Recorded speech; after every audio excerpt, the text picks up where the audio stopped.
কন্যাকা লাইভলৈ স্বাগতম জনাইছোঁ আৰু আজি ৩১ মাৰ্চ আৰু ৩১ মাৰ্চতে সদৌ অসম সংখ্যালঘু ছাত্ৰ ইউনিয়ন আমছুৰ কেন্দ্ৰীয় সমিতিৰ ৪৬ সংখ্যক প্ৰতিষ্ঠা দিৱস আৰু কেন্দ্ৰীয় সমিতিৰ এই ৪৬ সংখ্যক প্ৰতিষ্ঠা দিৱস আজি বিশ্বনাথ জিলা সমিতিয়ে উদযাপন কৰিলে।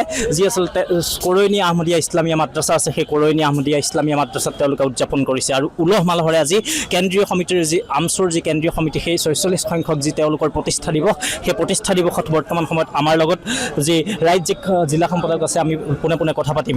কি ক'ব, যিহেতুকে ৪৬ সংখ্যক আজি কেন্দ্ৰীয় আমছুৰ প্ৰতিষ্ঠা দিৱস, গতিকে ইয়াত অতি উলহ মালহেৰে আপোনালোকে উদযাপন কৰিলে, কি ক'ব? হয়, আজি আমি সদৌ অসম সংখ্যালঘু ছাত্ৰ ইউনিয়ন আমছুৰ আজি প্ৰতিষ্ঠা দিৱস, ৪৬ সংখ্যক প্ৰতিষ্ঠা দিৱস। এই প্ৰতিষ্ঠা দিৱসটো আমি প্ৰত্যেক বছৰে আমি কেন্দ্ৰীয়ভাৱে উদযাপন কৰি আহিছোঁ, কিন্তু এইবাৰ আমাৰ ঈদ উল ফিতৰৰ দিন আৰু প্ৰতিষ্ঠা দিৱসৰ দিন একেলগে হোৱাৰ কাৰণে আমি কেন্দ্ৰীয়ভাৱে উদযাপন কৰিব পৰা নাই। সেইকাৰণে আমি আমছুৱে এটা সিদ্ধান্ত লৈছিলোঁ যে আমি প্ৰতিখন জিলা সমিতিৰ উদ্যোগত আমি ৪৬খন, যিহেতু ৪৬তম প্ৰতিষ্ঠা দিৱস, ৪৬ সংখ্যক পতাকা উত্তোলন কৰি পেলাই আমি এই আমাৰ প্ৰতিষ্ঠা দিৱসটো আমি উদযাপন কৰিম। সেই হিচাপতে আমি সদৌ অসম সংখ্যালঘু ছাত্ৰ ইউনিয়নৰ বিশ্বনাথ জিলা সমিতিৰ উদ্যোগত আমাৰ এই কৰৈনী আহমদীয়া ইছলামীয়া মাদ্ৰাছাৰ ঈদগাহ যিটো ময়দান আছে, এই ঈদগাহ ময়দানত আজি আমি বিশ্বনাথ জিলা সমিতিৰ উদ্যোগত আমি ৪৬ সংখ্যক প্ৰতিষ্ঠা দিৱস উদযাপন কৰিছোঁ। এই ৪৬ দিৱস সংখ্যক আমাৰ যিটো উদযাপন সমিতি, আমাৰ প্ৰতিষ্ঠা দিৱসৰ উদযাপন কৰাৰ আগমুহূৰ্তত, এই মুহূৰ্তত আপোনালোকৰ পৰা আমি অসমবাসীক এটাই বাৰ্তা দিব খুজিছোঁ যে আজি এটা ঐতিহাসিক দিন, আজি ঈদ উল ফিতৰৰ দিন।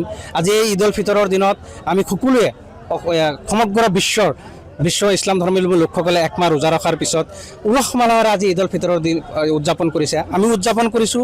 এই আপোনালোকৰ জৰিয়তে পোনপ্ৰথমেই মই সমগ্ৰ অসমবাসী ৰাইজলৈ ঈদ উল ফিতৰৰ আন্তৰিক অভিনন্দন ওলগ যাচিছোঁ। আপোনালোকে সকলোৱে মিলি অসমত বসবাস কৰা প্ৰতিটো জাতি জনগোষ্ঠী ভাষা ভাষী ধৰ্মাৱলম্বী লোক একত্ৰিত হৈ ঈদ উদযাপন কৰক। ঈদৰ যিটো মূল উদ্দেশ্য, মূল যিটো কথা, যে ঈদত কোনোবা ব্যক্তি যদি সবল ব্যক্তি থাকে, তেওঁৰ ওচৰ চুবুৰীয়া ব্যক্তি যদি দুখীয়া থাকে, খাবলৈ নাপায়, সেই ব্যক্তিসকলক সকলোৱে লগত লৈ তেখেতসকলক সহায় সহযোগ কৰি পেলাই তেখেতসকলক ঈদত অন্তৰ্ভুক্ত কৰিব লাগে, চামিল কৰাব লাগে। তাত কোনো ধৰণৰ উল্লেখ নাই যে তেওঁ হিন্দু বা মুছলমানৰ কথা নাই। হিন্দু মুছলমান সকলোৱে মিলি আমি ঈদ উদযাপন কৰিব লাগে। ইছলাম ধৰ্মাৱলম্বী লোকসকলক আহ্বান জনাইছোঁ, সমগ্ৰ অসমবাসীক আহ্বান জনাইছোঁ, আমি সকলোৱে মিলি ঈদটো উদযাপন কৰোঁ।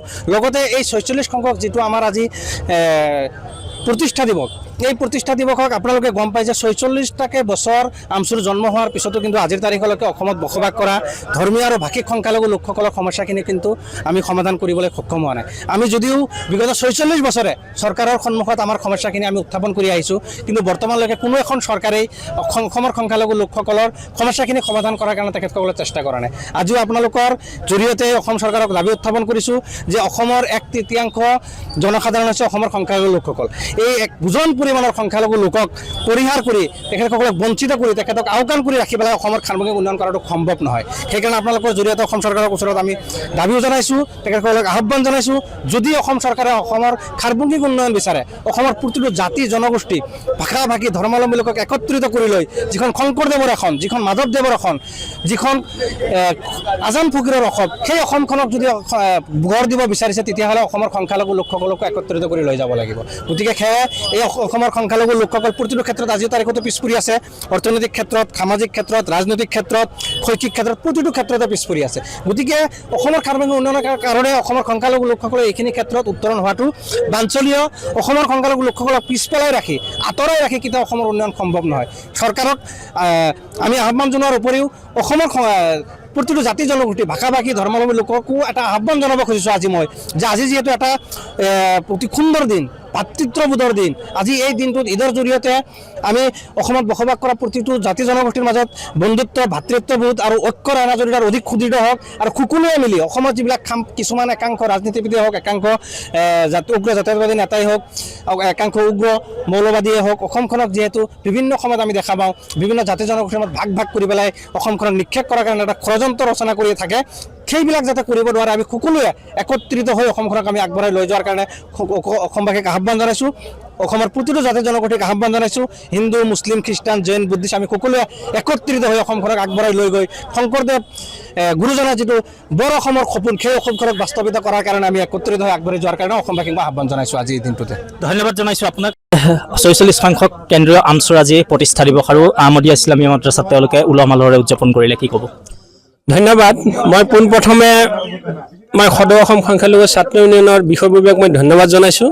আমি আনন্দিত হৈছোঁ যে আজি এই ঈদৰ আনন্দৰ মুহূৰ্তত আমচুৰ প্ৰতিষ্ঠা দিৱস আৰু সেই প্ৰতিষ্ঠা দিৱস আমাৰ এই ঈদগাহত তেওঁলোকে উদযাপন কৰিলে আমাৰ বাবে অতি আনন্দৰ বিষয়।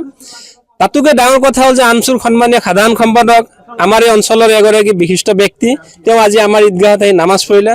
আমি নথৈ আনন্দিত হৈছোঁ আৰু বিশ্বনাথ জিলা আমচুৰ সভাপতিকে প্ৰমুখ্য কৰি সমূহ বিষয়ববীয়াই আজি এই ঈদগাহত আহি নামাজ পঢ়াৰ কাৰণে আৰু তেওঁলোকৰ ৪৬ সংখ্যক প্ৰতিষ্ঠা দিৱস আমাৰ এই ঈদগাহত আয়োজন কৰাৰ কাৰণে আমি তেওঁলোকক শুভেচ্ছা জ্ঞাপন কৰিছোঁ।